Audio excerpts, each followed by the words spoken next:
చేస్తున్నావమ్మా? వడలమ్మా. వడల అంటే వడలు చేస్తే చాలా బాగుంటది అన్నమాట. ఇదేంటి? ఉల్లిపాయ? ఒక కప్పు ఉల్లిపాయ. ఒక కప్పు ఉల్లిపాయ ఫస్ట్ 5 గంటలు నానబెట్టుకుని చక్కగా అలా గ్రైండ్ చేసేసుకోవాలి. పచ్చిమిర్చి అల్లం తీసుకుని తర్వాత ఇదిగో ఉల్లిపాయ ఒక కప్పు పచ్చిమిర్చి. ఒక కప్పు అంటే 4-3 చాలు. ఎక్కువ కారం తినలేరు కదమ్మా, అందుకోసం చిన్నపిల్లలకి చాలా మంచి హెల్తీ ఫుడ్. ఇదిగో జీలకర్ర. ఓకే, మనకి ఇప్పుడు ఇది కరివేపాకు అనమాట. ఇవన్నీ వేసుకుని బాగా కలిపేసుకుని ఇది ములగాకు అనమాట. ఏంటది? ములగాకు.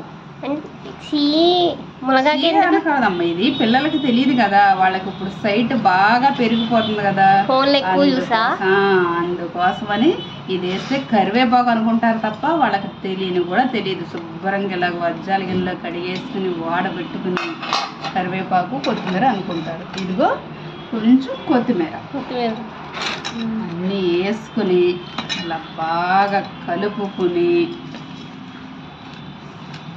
చిన్న చిన్న వడల కింద చేసుకుని వేసుకుని చట్నీ కూడా అవసరం లేదమ్మా దీనికి. మరి పిండి పలసన అయితే ఏం చేయాలి? పిండి పలసన అవ్వదు. అయితే కనుక చిన్న కప్పు ఒక 2 స్పూన్లు బొంబాయి రవ్వ ఉంటుంది కదా, ఆ రవ్వ వేసుకుని. తెల్లదా ఎర్రదా? తెల్లది. తెల్ల రవ్వ వేసుకుని కలుపుకొని ఇది ఎన్ని గంటలు నానాలి? 3 గంటల నుంచి 4 గంటలు సరిపోద్దమ్మా. ఇవన్నీ కలిపేసాక అక్కర్లా వేసేయటమే. ఈవినింగ్ స్నాక్ అయినా బాగుంటుంది, మార్నింగ్ టిఫిన్ అయినా బాగుంటుంది చక్కగా. ముందు మెయిన్ ఏంటంటే ములగాకు, కరివేపాకు అనుకుంటారు తప్ప పిల్లలు ఏం తెలియదు. చిన్న చిన్న ముక్కల కింద చేసేసుకుని వేసేసుకోవటం ఇలాగా. ఈ రవ్వ వేసుకోవాలండి. కొద్దిగా పలసనైనట్టు అనిపించింది, అందుకని ఈ రవ్వ వేసాను చూడమ్మా. ఇదిగో పెసరపప్పు ఇలా కడిగేసుకుని ఇలా పెట్టుకుంటే పెద్ద గిన్నెలో వేసుకోవాలండి. ఇలా వేసుకుంటే నీళ్లు చక్కగా వాడిపోయి క్రిస్పీగా ఉంటాయండి. ఇలా వేసారంటే ఇంకా సూపర్.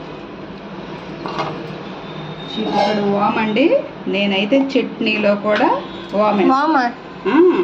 ఇది గ్యాస్ కదండి, దానివల్ల ఎటువంటి ఇబ్బంది లేకుండా మనకు తొందరగా జీర్ణం అయిపోతుంది. చిన్నపిల్లలకు కూడా ఎటువంటి పొట్ట నొప్పి లేకుండా ఉంటుందండి. అందుకోసమని ఇది వాము. చట్నీలో కూడా కొంచెం చిటికెడు మీరు వేరుశనగ గుళ్ళు వేపుకునేటప్పుడు వాము కూడా వేపేసుకున్నారనుకోండి, సూపర్గా ఉంటుంది. చూసారా? ఏం లేదండి, చిటికలో 5 నిమిషాలు పిల్లలకి మంచి స్నాక్స్ రెడీ అయిపోతుంది.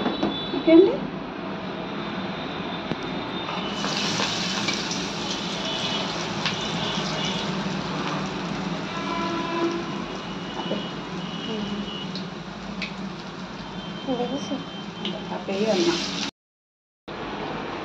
చూసారా ఫ్రెండ్స్ ఎంత బాగా వచ్చినాయో? ఇదండి ఆప్షనల్ అండి. రవ్వ అయినా వేసుకోవచ్చు, లేదా బియ్యం పిండి ఉంటుంది కదా, బియ్యం పిండి అయినా వేసుకోవచ్చు. అలా కొంచెం వేసుకుంటే చాలా బాగుంటుందండి. ఒక్కసారి ట్రై చేసి ఎలా ఉందో కామెంట్ చేసి చెప్పండి ఫ్రెండ్స్. ఓకే, ఈగినట్టు ఎలా తెలుస్తుంది? అమ్మ వేడి సొగలు ఆగిపోతుంది కదా, ఇలా మంటలా వస్తుంది, ఇది ఆగిపోతుంది.